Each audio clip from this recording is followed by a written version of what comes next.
தாவேகாவுக்கு ஒதுக்கப்பட்ட விசில் சின்னம் நல்ல சின்னம் என்று கூறி மக்கள் மனநிலையை அறிந்து தனக்கு தகவல் தெரிவிக்க வேண்டும் என காங்கிரசுக்கு சிவகங்கை எம்பி கார்த்தி சிதம்பரம் அறிவுறுத்தியுள்ளார்.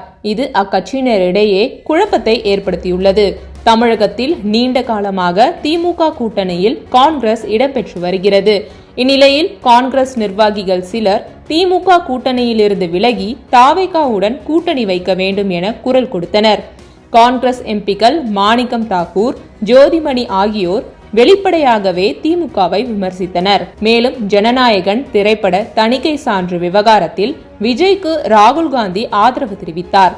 கடந்த வாரம் திமுக கூட்டணியில் தொடர்வதா அல்லது தாவேகாவுடன் கூட்டணி வைப்பதா என்பது குறித்து டெல்லியில் தமிழக காங்கிரஸ் நிர்வாகிகள், எம்பி, எம்எல்ஏகளுடன் ராகுல் காந்தி உள்ளிட்டோர் ஆலோசனை நடத்தினர். ஆனால் என்ன முடிவு எடுக்கப்பட்டது என்று தகவல் தெரிவிக்கப்படவில்லை. இந்நிலையில் தாவேகாவுக்கு விசில் சின்னத்தை தேர்தல் ஆணையம் ஒதுக்கியது. இதையடுத்து சிவகங்கை மாவட்ட கட்சி நிர்வாகிகளுக்கு கார்த்தி சிதம்பரம் வாட்ஸ்அப்பில் வாய்ஸ் மெசேஜ் அனுப்பியுள்ளார். அதில் அவர், வாக்காளர் பட்டியலில் விடுபடாமல் அனைவரையும் சேர்த்து விட்டீர்களா? மக்களை அணுகி எந்தெந்த கட்சிகளுக்கு ஆதரவு எப்படி இருக்கிறது என்பதை அறிய வேண்டும். விஜய் கட்சிக்கு விசில் சின்னம் ஒதுக்கி இருக்காங்க, அது நல்ல சின்னம், அதற்கு எப்படி வரவேற்பு உள்ளது என்பதையும் கவனியுங்கள்.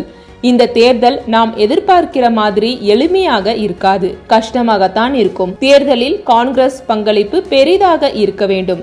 கட்சிகளின் கூட்டணிகளை பற்றி மக்கள் என்ன நினைக்கின்றனர் என்பதை எனக்கு தொடர்ந்து தகவல் அனுப்ப வேண்டும் என்று அதில் கார்த்தி சிதம்பரம் பேசியிருந்தார். தாவேகாவுடன் கூட்டணி வைக்க வேண்டும் என சில காங்கிரஸ் நிர்வாகிகள் குரல் எழுப்பிய போது அதற்கு வாய்ப்பே இல்லை என்று சிதம்பரமும் கார்த்தி சிதம்பரமும் கூறி வந்தனர். மேலும் விஜய்க்கு குறிப்பிட்ட சதவீத வாக்குகள் கிடைக்குமே தவிர அவரால் வெற்றி பெற முடியாது.